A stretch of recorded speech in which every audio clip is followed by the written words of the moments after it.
de lo que es juzgar en el estilo cristiano. Primero, brevemente, le voy a decir qué cosa es juzgar en el Antiguo Testamento y ustedes se van a acordar. En la Biblia, en el Antiguo Testamento, la palabra que se usa para juzgar es la palabra shapat.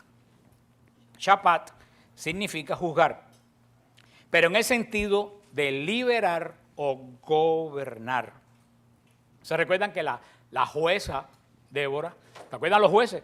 Los jueces no eran personas que pronunciaban sentencias, los jueces eran personas que decían qué es lo que había que hacer y qué es lo que no había que hacer. Y si vienen a ver cómo se llama decir lo que hay que hacer y lo que no hay que hacer, no juzgar.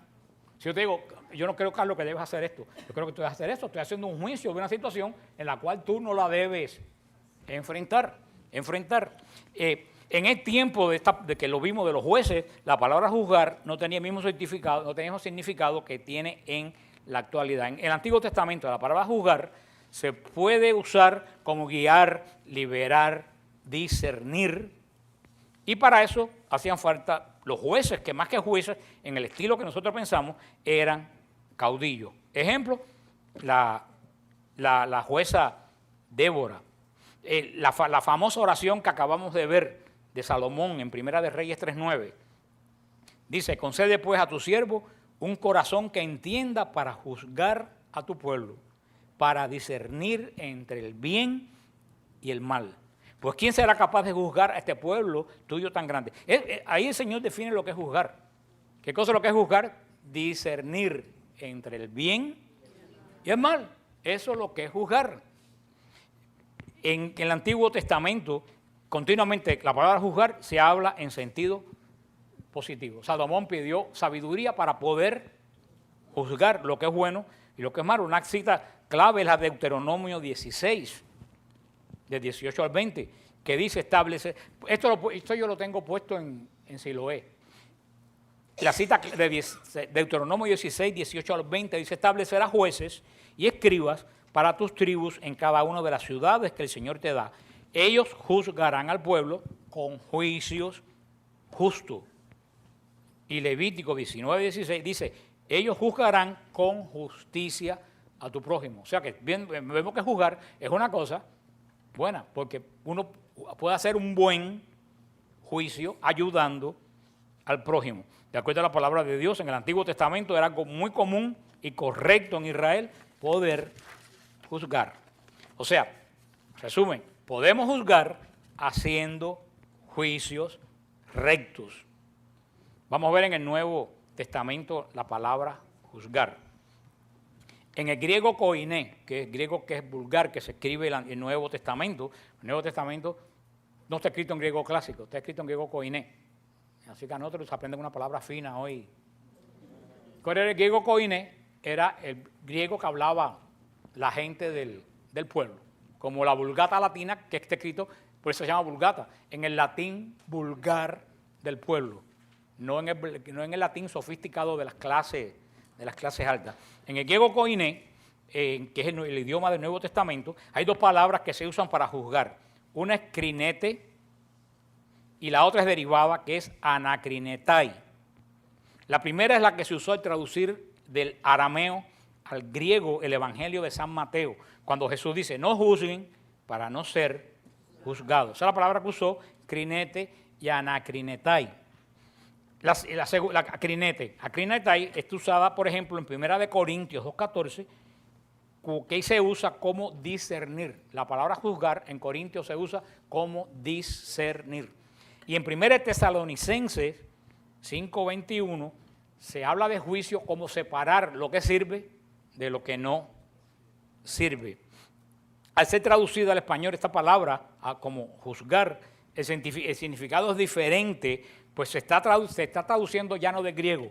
La palabra juzgar se traduce del latín judicare. Y judicare significa veredicto, emitir un veredicto basado en un juicio.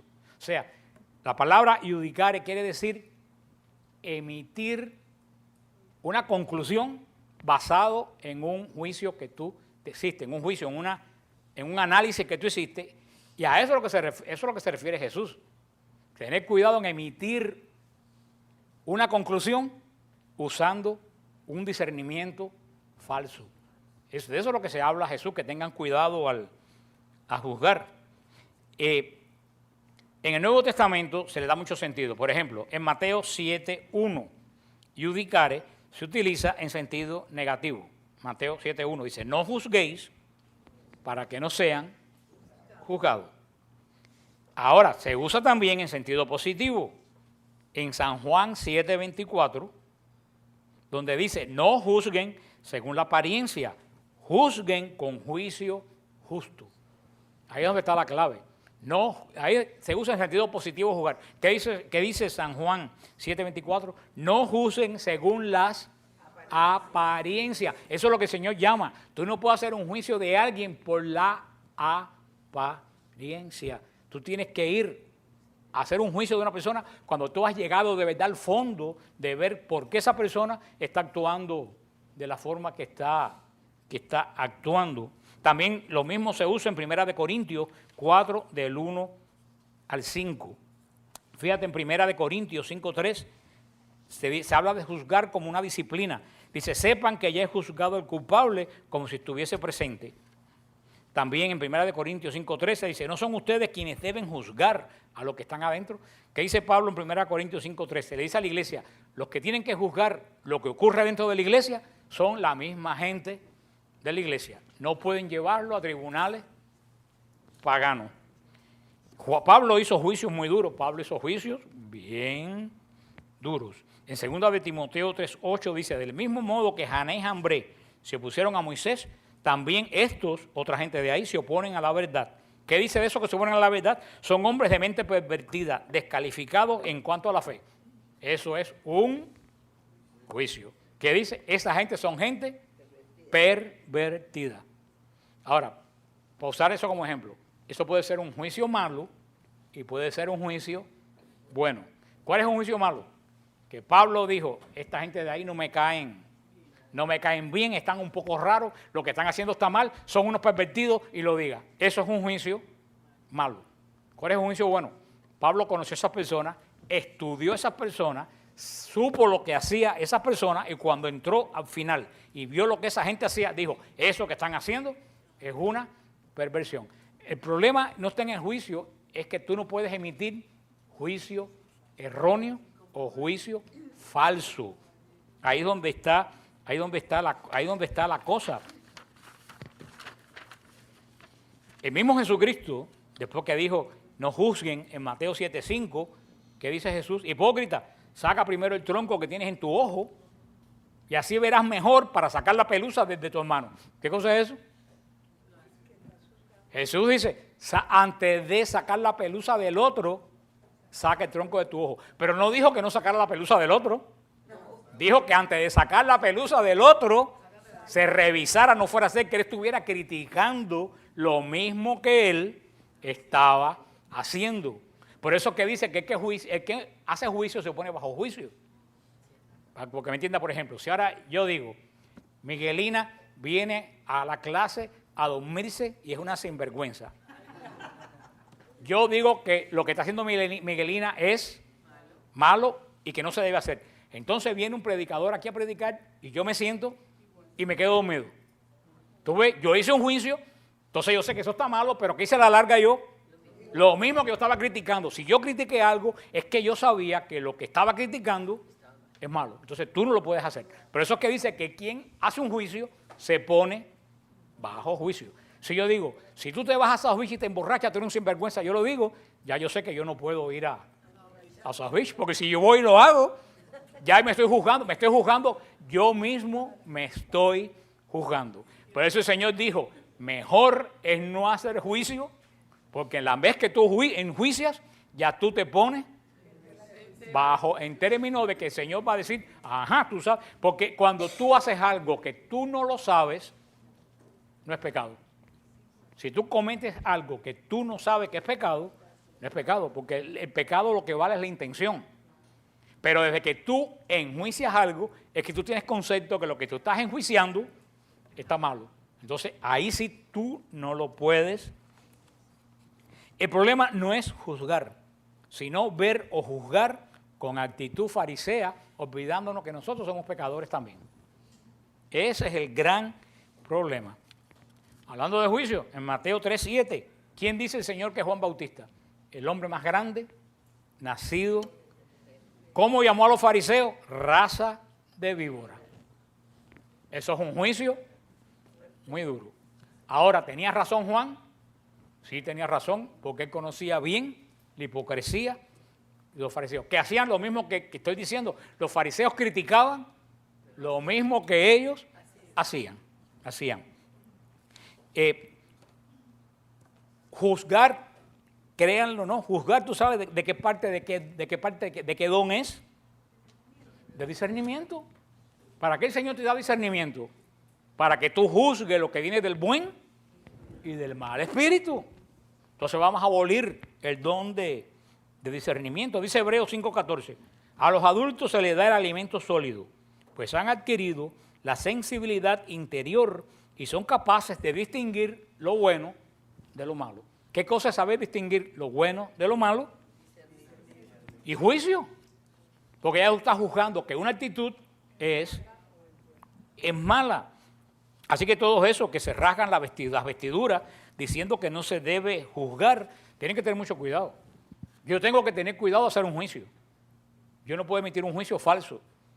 Yo no puedo juzgar a algo que yo mismo estoy haciendo.